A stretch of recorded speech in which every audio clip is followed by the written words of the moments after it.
Hey, so I thought I'd try to tie together some of the videos that I've been putting together about Weir's playing and modes, and do that through an examination of what is perhaps for many people, the most beloved 5 minutes out of all the Grateful Dead's thousands of hours of live performances over 30 years. There's this stretch of 5 minutes that people just rightly, I think, single out as just the divine that they hit. And I'm thinking of what's known as the Beautiful Jam. It's from 1871, and I suggest you go and listen to the whole thing. The part that's known as the Beautiful Jam is excerpted. It's on the So Many Roads box set, but I think you can understand a little bit more what's going on if you go and listen to the whole thing. Say going by to the archive.org site.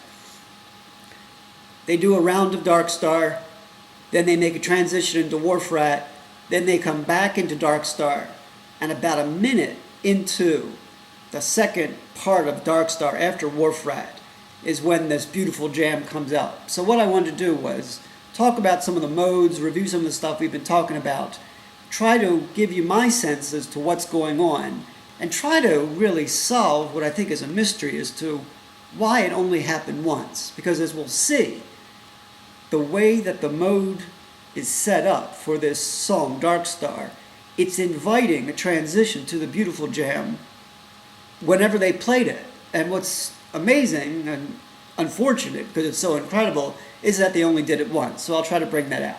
Alright, so let's just quickly review some of the stuff about modes. Remember, a mode is just a modification of a scale. So for Dark Star, people typically say that it's a modification of an A scale. Which modification? Well, it's A mixolydian. Now we'll see that there's some twists on that, but that's the standard reading. So A mixolydian. So you take an A scale, and what makes it mixolydian is that you simply flatten the seventh. So A, B, C sharp, D, E, F sharp. Instead of G sharp and then A, you do F sharp and then G, and then your octave A. Now, as we talked about, there are 7 official modes. Ionian is important to remember the order. Ionian, Dorian, Phrygian, Lydian, Mixolydian, Aeolian, and Locrian. Now, I suggest that you come up with some mnemonic to help you remember the order of them, because that'll be the key to helping you manage and reduce the amount of things you've got to be thinking about and memorizing when you're playing. So the way to, as I've been trying to explain it, A mixolydian. Mixolydian is the 5 out of that Ionian, Dorian, Phrygian, Lydian, Midian, Aeolian, Locrian. Mixolydian is the 5. So you ask yourself, what major scale would have A in the 5th position? Because it's mixolydian, so it's 5. So which scale would have A in the 5th position? And the answer is D. So if you do a D major scale, D, E, F sharp, G, A, B, C sharp, D. Those are the same notes. The same notes as the one I played originally.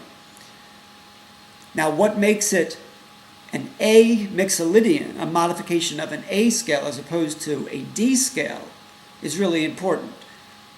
Though the notes that you're playing when you're playing an A mixolydian are the same notes as in a D major scale, what makes it a variation of an A scale is that when you're playing it, you're focusing on the A note. Now, the way people often put it is, you start the scale on A and you end the scale on A. So though you're using the notes in the D major, you start on A and you finish on A. And there's something to that, okay. So here's the A, and we'll just play the scale using the D notes just from A to A.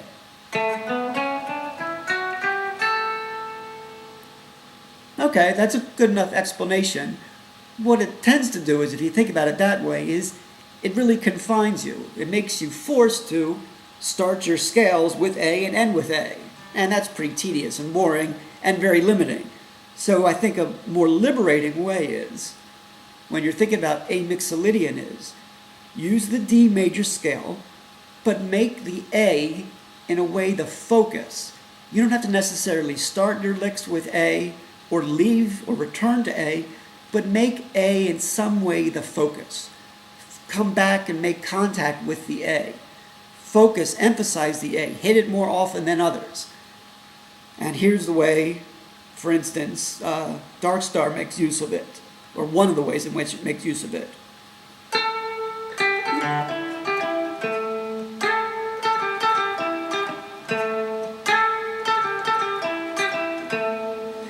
So those are, again, just notes from the D major scale. I'm just playing it up higher, I guess the fuller position, the full scale, instead of the D major here would be.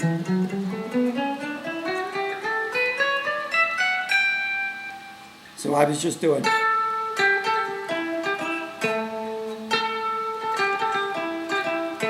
Now in that case, I am starting with A and ending with A, but you don't have to do that in order to give that A mixolydian feel. All right, now, the next step. Let's just do a little exercise. Think to yourself, what do the following modes have in common? A mixolydian, D Ionian, E Dorian, and B Aeolian. All right. So A mixolydian, D Ionian, E Dorian. Well, let's think about that one. E Dorian.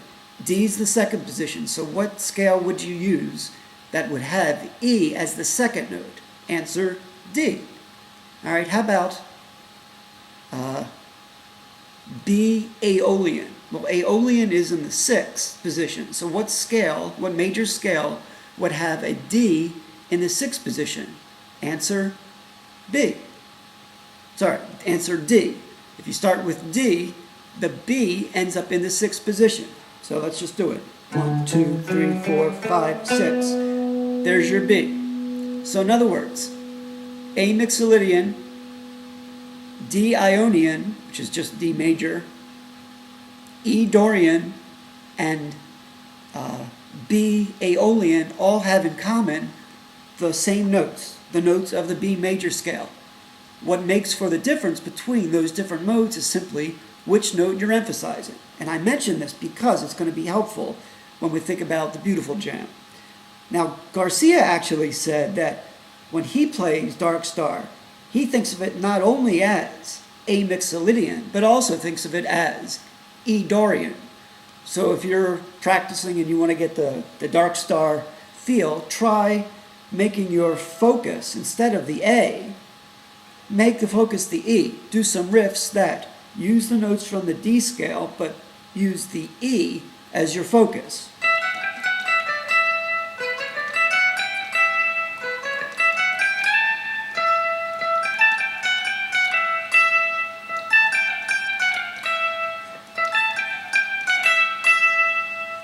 All right, there's something to that. That's certainly something you can hear in some of the earlier versions. Now let's think about the B Aeolian. The B Aeolian, which is another way of saying B minor. That's got the same notes as the D major scale. In fact, when you think about the D major scale, the B Aeolian, the B minor, is the natural minor of the D major. So just think about the B major scale, sorry, the B minor scale.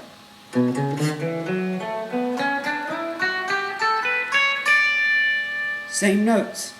B, C sharp, D, E, F sharp, G, A, B, C sharp, D, E, F sharp, G, A, B, C sharp, D. So again, the same notes. Now what I think happens in the beautiful jam is simply that instead of focusing on the A in the D major scale, that is A mixolydian, what happens is there's simply a shift, and the focus is on the B note. It's really playing a B minor scale. Or if you want to put it in the modal terms, it's really a B Aeolian. That makes it quite surprising that they don't play it more often, or that they've played it only once. Because if they're already thinking about the notes in the D major, and they're focusing on the A, well, sometimes they're focusing on the E. Why don't they ever focus on the B? That's what happens, I think, in the beautiful jam. So I'll play a little bit for you, just to set it up.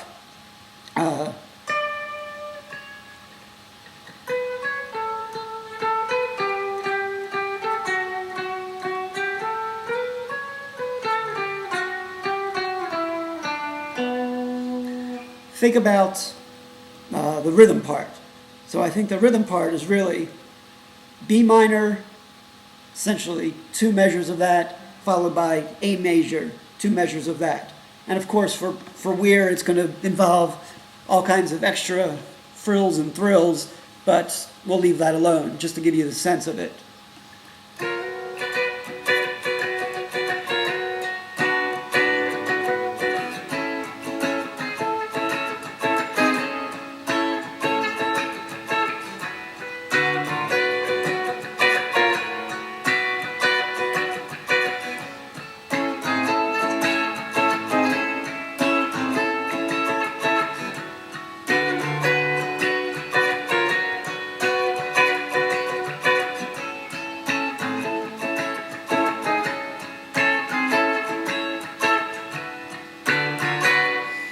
Alright, so there's the heart of the chords he's playing. Now, even in that 5 minutes, that's the beautiful jam, he's not content just to play those chords. He has to, just even in those 5 minutes, start doodling around and noodling around a little bit. So he plays some arpeggios, and he runs some single lines of his own. And then there's a moment where it kind of escalates. He takes an A chord, which I'm fingering up here on the 9th fret, and the B minor, I was just doing a B at the 11th fret, the D shape, and then just dropping the 3rd. So just playing it that way, and then adding the D as well. Let's see my hands. It's just the B dropping the D sharp down to a D. So at one point, towards the end of it, he's got the A shape, and he does this little A with going from the, what is that, F sharp up to G, and then brings in the high E.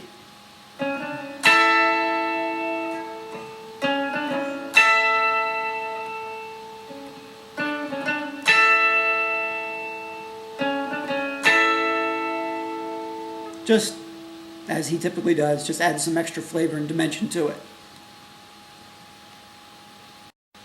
Alright, 2 more things to say. One is something I should have said from the very beginning. With these different modes, some of them have a major feel and some of them have a minor feel. And the difference is really whether the 3rd is flattened or not.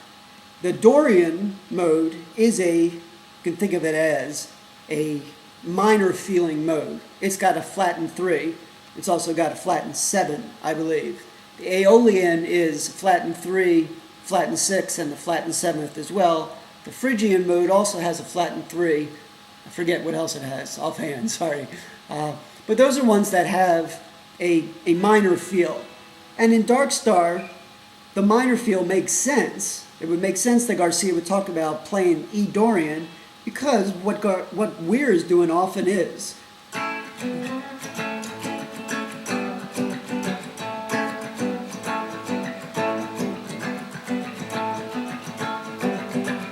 those are just moving back and forth between a fragment of an A and a fragment of a G, but he also uses the E minor quite extensively, which would make sense with an E Dorian. If E Dorian is a minor version of E, well, then an E minor chord would work with it. And he does that quite a bit.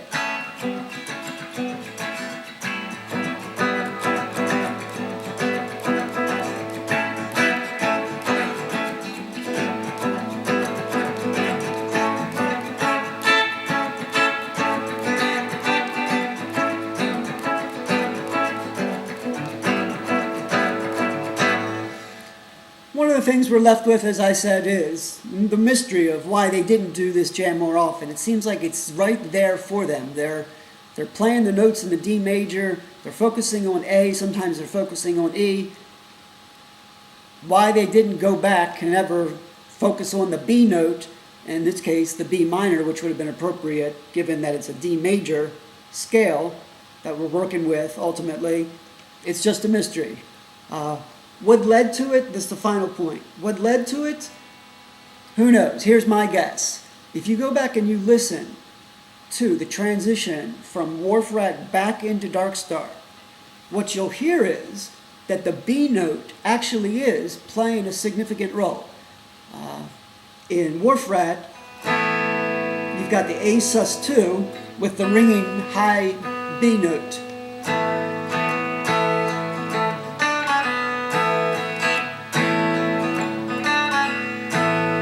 And as they move into that transition back to what's on the tapes called Dark Star, there's really a minute where they're in between. Garcia's playing some Dark Star type licks. Weir is moving, sometimes doing a little bit of Dark Star, but he's also still doing some War fret. So that B note is ringing. And Garcia's actually playing a riff at times that's got a B in it. It's almost got a China Cat Sunflower feel, but it's using a B.